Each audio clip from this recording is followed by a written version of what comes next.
Hi friends, एक बार फिर से आप सभी का हार्दिक स्वागत। वीडियो अचानक कट गया था। प्लेलिस्ट बनी हुई है हिंदी साहित्य का इतिहास समस्त परीक्षाओं के लिए, तो उसी के अंतर्गत यह प्लेलिस्ट आपको मिलेगी। यदि आप इस वीडियो में हैं तो क्रम से वीडियो को देखिएगा। आज ये चौथा वीडियो है और हम वीडियो शूट ही कर रहे थे कि अचानक वीडियो कट गया था। उसी के आगे से हम चलेंगे।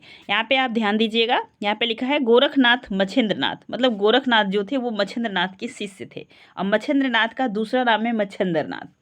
मच्छेंद्रनाथ जालंधर के शिष्य थे। अब आप शिष्य परंपरा को नोट कर लीजिएगा, है ना। यहाँ से प्रश्न पूछा गया है कई बार, ध्यान दीजिए। यहाँ पे देखेंगे इला, पिंगला, नाद, बिंदु की साधना, षड चक्र भेदन, शून्य चक्र में कुंडलिनी का प्रवेश। तो यहाँ पे जब आप बौद्ध धर्म का इतिहास ही तो हम पढ़ रहे थे, आदिकाल में बौद्ध धर्म की, जब वही बौद्ध धर्म टूटा तो हीनयान और महायान बना। तो आगे जब देखेंगे तो बौद्ध धर्म जब टूट गया, इसके बाद उसी बौद्ध धर्म से निकला हुआ धर्म आपका जो है कि आप देखेंगे ये वाला धर्म है, जिसमें नाथ आएंगे, नवनाथ होंगे, 84 सिद्ध होंगे और नवनाथ। सिद्धों की अलग इतिहास अब पढ़े होंगे और नाथों की अलग। तो नाथों की बातचीत की जा रही है। अब आप समझेंगे, सिद्ध से हम आगे आ चुके हैं। पहले क्या था कि सिद्ध में बताया जाता था कि सिद्ध एकदम अपने आप को सिद्धि प्राप्त थे। वो अपने शरीर को खा पी के मदिरा और ये सभी पंचमकार साधना, जो काम क्रोध हिंसा, ये सभी उनके अंदर भरा पड़ा था। अगर इन सभी चीज़ों को आपको समझना होगा तो हिंदी साहित्य में एक उपन्यास आता है बेला आंचल, जब फणीश्वर नाथ रेणुका 1955 में 1954 में लिखा हुआ यह उपन्यास है, उसे पढ़िएगा। पूरा टू द पॉइंट लिखा हुआ है, सारी चीज़ लेखक ने वहाँ पे दिखाया है। तो इला, पिंगला, नाद, बिंदु, ये कहते हैं कि मूर्ति को मत मानो, और जो है कि पंडित का जो पांडित्य है, जो परंपरा लोक आचार अभी वर्तमान में जो सारी चीज़ होती हैं उनसे आप जोड़िए। ये सारे जितने होते सब आडंबर हैं, इन पे ध्यान मत दीजिए। अपनी बॉडी को इतना मस्त बनाइए कि आपको किसी भी प्रकार का कोई रोग न हो, आप निरोगी हो, आपकी काया निरोगी हो। उसी के अंदर षड भेदन की प्रक्रिया लोग बताते हैं कि देवी देवता जो इतने नाम है, हजारों हैं, लोग मानते हैं, इसको ऐसा कुछ नहीं। आप अपने दिमाग को शून्य पे केंद्रित कीजिए। शून्य पे जब आप केंद्रित कर लेंगे तो आपके घट के राम है, उसी की पुकार आप सुनिए। लेकिन साहित्य में आप देखे होंगे इन्हीं के पद चिन्हों पे कबीरदास जी चले, जिन्हें आचार्य रामचंद्र शुक्ल ने साहित्य से बाहर कर दिया। जब तक आपके पास एक देवता का स्वरूप नहीं होगा, राम कैसे दिखते थे, जब आपके दिमाग में चित्र नहीं आएगा, तब तक आप राम के प्रति क्या करेंगे, अपने दिमाग को ले जा नहीं पाएंगे। इसलिए देवता का स्वरूप होना जरूरी है।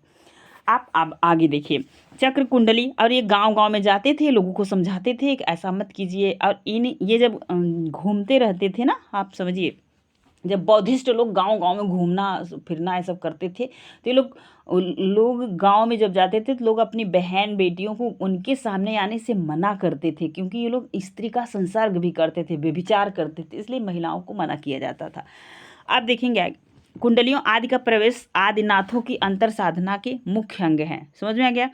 संध्या भाषा तथा उलट भाषा शैली का प्रयोग इन्होंने भी किया है, लेकिन इन्होंने क्या किया है कि आप ऊपर यहाँ पे पढ़े भी होंगे कि कर्म कांड का विरोध किया है। नाथ पंथ में जो सिद्धों में सारी चीज़ें होती थी, और सिद्ध से ही उलटबासी लिए हैं कबीरदास जी, इसीलिए इन्हें साहित्य से शुक्ल जी ने बाहर किया है। ये थोड़ा सा आप समझते चलिए। अब इन्होंने क्या किया, उलटबासी शैली का प्रयोग इन्होंने भी किया। जैसे कबीर ने उलटबासी शैली का प्रयोग किया, इन्होंने भी किया। जैसे कि कबीर कहते हैं ना कि बरसा कंबल भीगा पानी, तो ऐसा उलटबासी करते हैं। इसलिए अब आप देखिए, जैन, ये रहे आपके सिद्ध नाथ। अब आप पढ़िए जैन मतावलंबी अधिकांश काव्य गुजरात, राजस्थान और दक्षिण में लिखा गया। यह साहित्य प्रमाणिक रूप में उपलब्ध है। जैन साहित्य का क्या है, प्रमाणिक रूप में उपलब्ध है।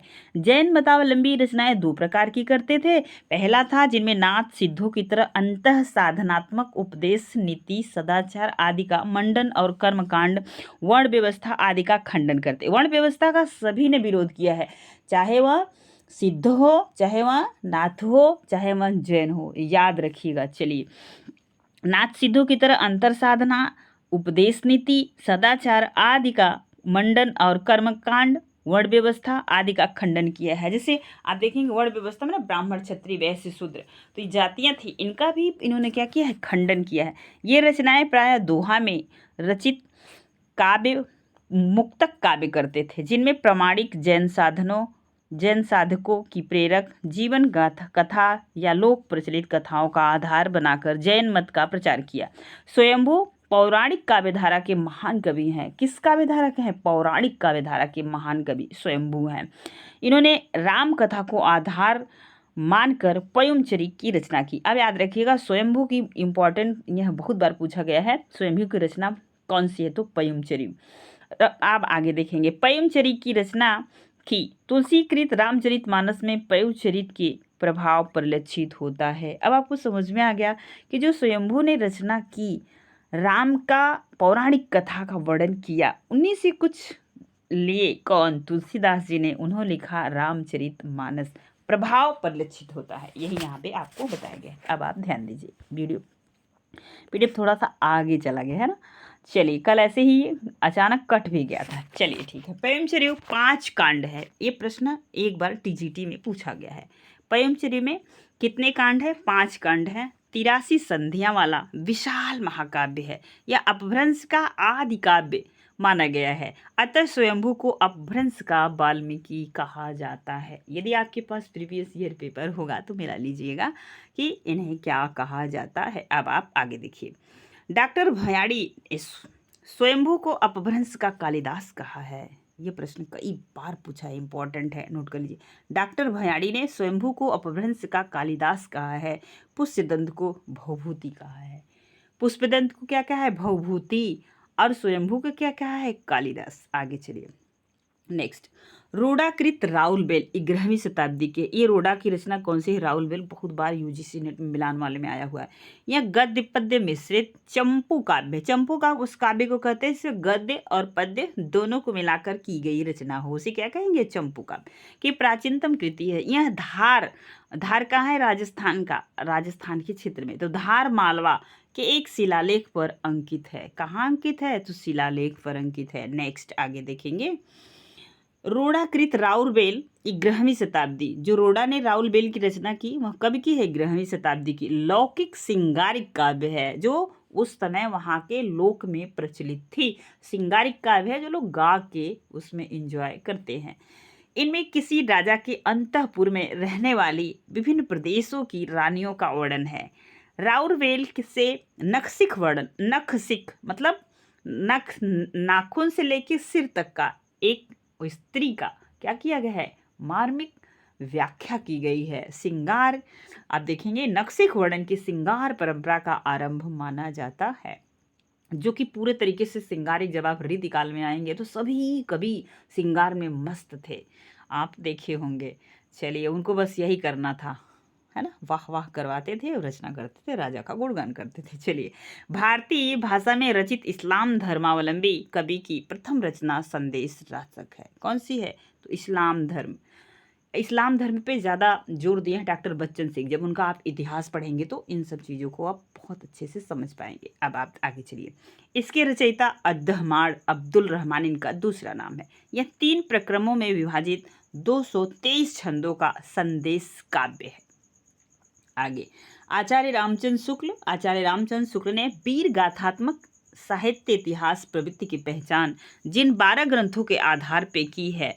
अब 12 ग्रंथों के नाम आप नोट कर लीजिए। विजयपाल रासो, हमीर रासो, कीर्तिलता, कीर्तिपताका, कुमार रासो, बीसलदेव रासो, पृथ्वीराज रासो, जयचंद्र प्रकाश, जय मयंक जस चंद्रिका, परमाल रासो, खुसरू की पहेलियाँ, विद्यापति पदावली।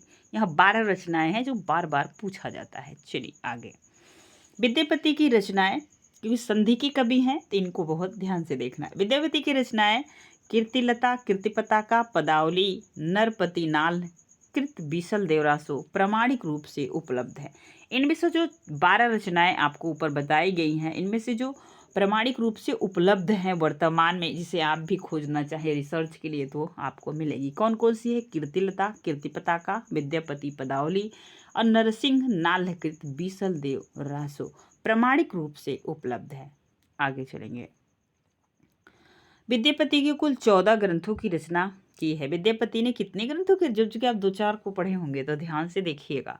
विद्यापति ने कुल 14 ग्रंथों की रचना की है। इनमें 11 संस्कृत के, 2 अवहट के, 1 मैथिली के है। मैथिली के है ना, आप याद रखेंगे। आगे चलिए, इनका उपनाम देख लीजिए, बहुत बार पूछा गया है। विद्यापति के को जो उपनाम मिला है, एक तो मिला है मैथिल कोकिल, कवि शेखर, अभिनव जयदेव पूछा गया है, कवि रंजन हो सकता है आपके लिए नया हो, कवि कंठाहार आदि नामों से जाना जाता है। विद्यापति ने अपनी रचना कीर्तिलता को कहानी कहा है। क्या कहा है? कहानी कहा है, कहानी भी आप कह सकते हैं। आगे देखेंगे, विद्यापति की कीर्तिलता ऐतिहासिक महत्व का प्रबंध काव्य है। इसमें कीर्ति सिंह द्वारा अपने पिता का बदला लेने का वर्णन किया गया है। किसका? तो इनके पिता कीर्ति सिंह द्वारा अपने पिता का बदला लेने का वर्णन किया गया। इसमें कवि ने जौनपुर नगर का यथार्थ वर्णन किया है। लेकिन याद रखिए, कई राइटर ने इनके ऊपर आरोप लगा, यदि आप जौनपुर में आए थे तो जौनपुर में एक नदी बहती है, शहर को दो पार्टों में बांटती है, जिसका नाम है गोमती। गोमती का जिक्र कहीं नहीं है, इसलिए यहाँ जो है कि इस पर थोड़ा सवाल उठता है कि वास्तव में ये जौनपुर नगर में किए थे तो गोमती नदी क्यों छूट गई। अब आगे देखेंगे, विद्यापति पदावली जो है पदावली विद्यापति के यश का आधार है। इसमें राधा कृष्ण के लौकिक प्रेम का वर्णन है। कवि का मन वयः संधि का चित्रण करने में विशेष रूप से रमा है। वयः संधि होता है जब बाल्यावस्था समाप्त होता है और किशोरावस्था का प्रवेश होता है, दोनों को जोड़ने वाली संधि को वयः संधि अवस्था कहते हैं। अब आगे देखेंगे, विद्यापति की पदावली भक्ति परक रचना है, श्रृंगार परक। इस बात को लेकर काफी विवाद है। इसमें एक शुक्ल जी का कथन आएगा, अभी आप देखिएगा। विद्यापति की पदावली में प्रार्थना और नचारी के अंतर्गत पदों में दुर्गा, गंगा, जानकी, शिव, कृष्ण के आधार आराधना गीत है। अतः कुछ विद्वान इन्हें भक्त कवि मानते हैं, और भक्त कवि मानते हैं, इसी पे शुक्ल जी ने यह आवाज उठाया है, ध्यान दीजिए। आचार्य शुक्ल के अनुसार विद्यापति के पद अधिकतर श्रृंगार के हैं जिनमें नायिका और नायक राधा कृष्ण है। विद्यापति को भक्त कवि की परंपरा में नहीं समझना चाहिए। अभी चश्मे वाला उदाहरण भी देते हैं, हम इनके साहित्य में पढ़ा होगा। मिथिला में विद्यापति को कोई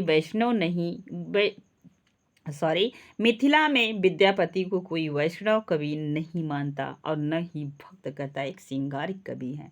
बंगाल में विद्यापति को लोग वैष्णव भक्त कवि मानते हैं। तो मिथिला बिहार में इनको कोई वैष्णव कवि नहीं मानता और न ही भक्त कवि मानता, लेकिन उसी के सटे बंगाल है, तो बंगाल में विद्यापति को लोग वैष्णव भक्त कवि मानते हैं। आगे, विशलदेव रासो में शाकंभरी नरेश विशलदेव और भोज परमार की पुत्री राजमती पूछा गया है कि विशलदेव की नायिका कौन है, तो राजमती के विवाह, वियोग और पुनर्मिलन का वर्णन है। यह प्रधानतः श्रृंगारिक काव्य है। हिंदी काव्य में प्रयुक्त होने वाला 12 मासा वर्णन सर्वप्रथम विशलदेव रासो में मिलता है। जब आप पढ़ेंगे ना जैसी की एक पद्मावत है ना, नागमती वियोग खंड, तो नागमती 12 महीने का क्या करती है, रो रो के बुरा हाल होता है जब उसका पति पद्मावती के लिए निकल जाता है उसको हरने के लिए, तो उसको 12 मासा। लेकिन याद रखेंगे, साहित्य में सबसे पहला 12 मासा कहाँ आपको मिल रहा है, विशलदेव रासो में। हाँ, आधुनिक काल में भी कुछ कवियों में मिलता है, कमेंट करके आप बताइएगा। ऐसे ही जब को रिलेट करोगे साहित्य को, तो साहित्य मज़ेदार आपको समझ में आएगी। उम्मीद है मैं समझाने का पूरा प्रयास कर रही हूँ। यदि आपको समझ में आएगा तो प्लीज़ हमें कमेंट्स में ज़रूर बताइएगा कि आपको कैसा लगा। चलिए आगे चलते हैं, ध्यान दीजिए। हमीर रासो, जयचंद्र प्रकाश और जय मैंक जस चंद्रिका उपलब्ध नहीं है। कौन कौन से उपलब्ध नहीं? हमीर रासो, जयप्रकाश, जय मैंक जस चंद्रिका उपलब्ध नहीं। हमीर विषयक एक पद्य प्राकृतिक पेंगलम में अवश्य मिलता है। आगे यह प्रश्न पूछा जाता है, जगनीकृत पलमार रासो आल्हा के रूप में ही पहचाना जाता है, जो भी उत्तर प्रदेश, मध्य प्रदेश, थोड़ा सा राजस्थान के बॉर्डर पे लोग आज भी गाते हैं। आल्हा एक प्रकार का लोक गान है जो विभिन्न क्षेत्रों में विभिन्न रूपों में गाया जाता है। खुमान रासों के रचयिता दलपति विजय हैं। इनमें 9वीं सदी के खुमान के युद्ध का वर्णन है। इसमें मेवाड़ के परवर्ती शासकों जैसे महाराणा प्रताप सिंह और राजा राज सिंह का वर्णन है। इससे प्रतीत होता है कि यह रचना 17वीं शताब्दी के आसपास की है। देखिए मिल कहीं रही है, 9वीं की। आगे, पृथ्वीराज रासो हिंदी का प्रथम महाकाव्य है। इसके रचयिता चंद्रबरदाई पृथ्वीराज चौहान के अंतर्गत माने जाते हैं। तो याद रखेंगे, दोनों दोस्त माने जाते हैं, दोनों का जन्म सेम दिवस को हुआ था, मृत्यु भी सेम दिवस की हुई थी ना, आपने देखा होगा। यह प्रश्न कई बार पूछा गया है, आप याद रखेंगे। पृथ्वीराज रासो में 69 सर्ग में विभक्त है। काव्य के प्रारंभ में मंगलाचरण है, वस्तु निर्देश है, सज्जन प्रशंसा, दुर्जन निंदा तथा ग्रंथ का महत्व निरूपण है। ऐसा जब आप रामचरितमानस पढ़ेंगे तो भी आपको मिलेगा। चलिए आगे। पृथ्वीराज रासो का रचना काल और इनका मूल रूप सर्वाधिक विवादास्पद है। शुक्ल जी ने इन्हें विवाद के कैटेगरी में खड़ा किया है। पहली रचना मानी है बट प्रमाणिक नहीं मानी है। अब आगे देखिए, यह भी प्रश्न पूछा हुआ है, आप देखें। डॉक्टर बूलर को जब पता चला कि पृथ्वीराज रासो की तिथियां, व्यक्तियों के नाम, घटनाएं आदि इतिहास सम्मत नहीं है, तो उन्होंने इस ग्रंथ को न प्रकाशित करने की सिफारिश की थी, बल्कि आगे देखेंगे पृथ्वीराज रासो की प्रामाणिकता पर संदेह करने वालों में गौरी शंकर, हीराचंद ओझा, मुंशी देवी प्रसाद, कवि राजा, श्यामल दान, आचार्य शुक्ल आदि हैं कि इनकी प्रामाणिकता पे जिन्होंने संदेह किया है। पृथ्वीराज रासो को प्रामाणिक मानने वाले में Vishwabandhu, colonel Tod, Mohanlal Vishnulal Pandya, doctor Shyam Sundar Das साथ हैं। इन पृथ्वीराज को प्रामाणिक मानने वाले में कौन कौन है? तो टाड, आप देखेंगे यहाँ में लाल, यहाँ पे देखेंगे पांड्या, इसके बाद देखेंगे श्याम सुंदर दास। ऐसे करके आप भी याद कीजिए। हजारी प्रसाद द्विवेदी क्या कहते हैं पृथ्वीराज रासो के बारे में, इसे समझिए। डॉक्टर हजारी प्रसाद द्विवेदी के अनुसार पृथ्वीराज रासो की रचना सुखसुखी संवाद के रूप में हुई थी। जिन सर्गों में यह शैली नहीं मिलती उन्हें प्रक्षिप्त माना जाता है, मतलब बाद में जोड़ा हुआ। इससे वे अंश ही प्रक्षिप्त सिद्ध होते हैं जिनमें इतिहास विरुद्ध तथ्य हैं। याद रखेंगे। आगे चलिए। पृथ्वीराज रासो के कुछ पद पुरातन प्रबंध संग्रह में संग्रहित हैं, जिससे इस ग्रंथ की प्राचीनता प्रमाणित होती है। पृथ्वीराज रासो काव्य पिंगल शैली में लिखा हुआ। एक डिंगल और पिंगल आता है ना, डिंगल पिंगल। अब आप हमें क्लियर करके कमेंट में बताइएगा कि डिंगल शैली में क्या होता है, पिंगल शैली में क्या होता है। डिंगल कहाँ की प्रसिद्ध है, पिंगल कहाँ की प्रसिद्ध है। आप जब इतना बताएंगे ना तो हम आपको और गहराई से पढ़ाने का प्रयास करेंगे, क्योंकि तब आपको साहित्य समझ में आ रहा है। चलिए, पृथ्वीराज रासो काव्य पिंगल शैली में लिखा गया है, जो ब्रज भाषा का वह रूप है जिसमें राजस्थानी बोलियों का मिश्रण है। देखिए यहाँ पे जो पिंगल पूछा जाएगा, मैं क्लियर कर देती हूँ। ब्रज भाषा और राजस्थानी कैसी होगी, तो ये ब्रज भाषा और राजस्थानी होगी तो पिंगल होगी। डिंगल जिसमें कर्कश ध्वनि होगी, उत्तेजना होगी, है ना। चलिए अब आप क्लियर हो पाएंगे। चलिए आगे। पृथ्वीराज रासो काव्य परंपरा का काव्य तो है ही, इसमें रचित काव्य, कथा काव्य, आख्यायिका आदि के भी लक्षण मिलते हैं। पृथ्वीराज रासो में पृथ्वीराज के विभिन्न युद्धों और विवाहों का वर्णन है, जिसमें वीर और श्रृंगार रस प्रमुख है। यद्यपि इसका अंगिरस वीर ही माना जाएगा। आपसे पूछा था ना आदिकाल में किस रस की प्रधानता है, तो वीर रस। भक्ति काल में तो वहाँ पे भक्ति रस, एक बस रीतिकाल में श्रृंगार रस ना। ऐसे इतना याद रखिए। अब ये आप देखिए आदिकाल है, इसका मतलब सिर्फ वीरता का वर्णन नहीं है, श्रृंगार भी आपको मिला पीछे जिसमें राजमती को पूछा गया था ना नायिका किसकी है, तो ऐसे कोरिलेट कीजिए। श्रृंगार में जब आएंगे ना वहाँ भी एक कवि भूषण मिलते हैं जो वीर रस में रचना करते हैं। समझ पा रहे हैं आप। चलिए, वीर रस ही माना जाएगा। यदि पूछा जाएगा आदिकाल का प्रमुख रस कौन सा है, ऑप्शन है श्रृंगार रस, इसके बाद देगा भक्ति रस, इसके बाद देगा वियोग रस, तो कौन सा रस होगा, तो याद रखेंगे वीर रस प्रधान होगा। चलिए आगे।